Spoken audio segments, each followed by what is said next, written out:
Hello， 大家好，歡迎嚟到問經稍答，我係麥天娜。人生 reset 第3節，財主富足，卻失天國；萬人貧乏，反得真光。財主係等於標準人生贏家，萬人係社會最低層。結果耶穌話：表面叻嗰個出局，無名小卒更得追貼。在人是不能，在神卻不易，因為神凡事都能。馬可福音10章27節。財主嘅一條問題變成全場震撼。有一個人跑來跪在他面前，問他說：良善的夫子，我當作什麼事才可以承受永生？馬可福音10章17節。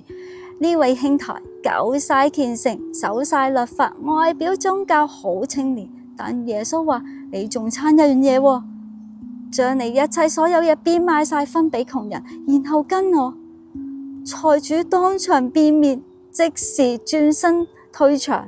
耶穌冇追住話：唔好醜啦，可以分期付款。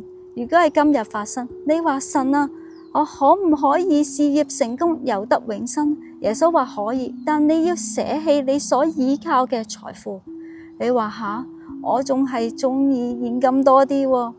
耶穌唔係嫌棄你有錢，而係唔想你將錢當神咁靠。門徒傻晒眼，咁邊啲人先可以入天國啊？耶穌周圍一看，對門徒說：有錢財的人進神的國是何等的難啊！馬可福音10章23節。咩話？財主咁 top 嘅都唔得？但係猶太人嘅眼中，有錢就等於神嘅祝福，即係天國嘅 VIP。結果耶穌作咗句說話：駱駝穿過針眼，比財主進天國仲容易。如果係今日發生，門徒話吓，駱駝都塞唔入啦，咁我哋連面試嘅資格都冇。耶穌話係啊，你講得啱啊，靠你哋真係冇可能嘅，但神搞得掂。信仰唔係靠條件，而係靠恩典。唔係你幾叻，係神揀；唔係你做到，係神做到。雅各同約翰申請升職，耶穌又再次 reset 佢哋啦。他們說：賜我們在你榮耀裏，一個坐你的右邊，一個坐你的左邊。馬可福音10章37節。門徒問咩啊？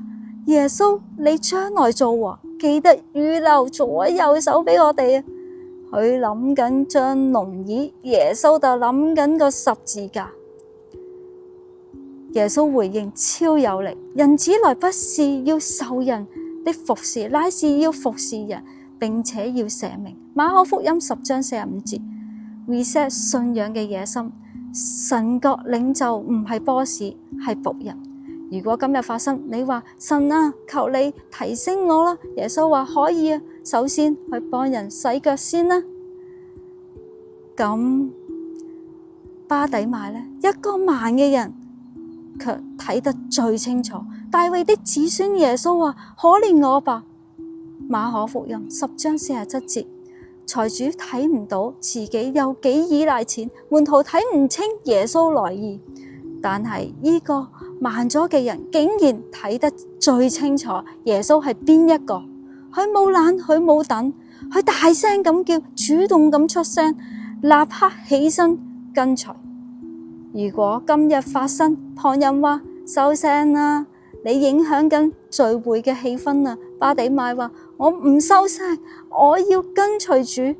結果佢真係經歷神，成個人 reset 咗。你願唔願意 reset 你嘅信仰邏輯呢？你係靠乜嘢行呢個人生路呢？錢、才幹定係耶穌呢？你爭第一定係願意放低自己作僕人呢？你睇唔清楚神嘅計劃，定係你好似盲人咁單純信靠佢呢？挑戰你今日翻開馬可福音10章，問自己：我跟耶穌係因為想升呢，定係想服侍？記得 like、subscribe 我嘅問經稍答，下條片見，拜。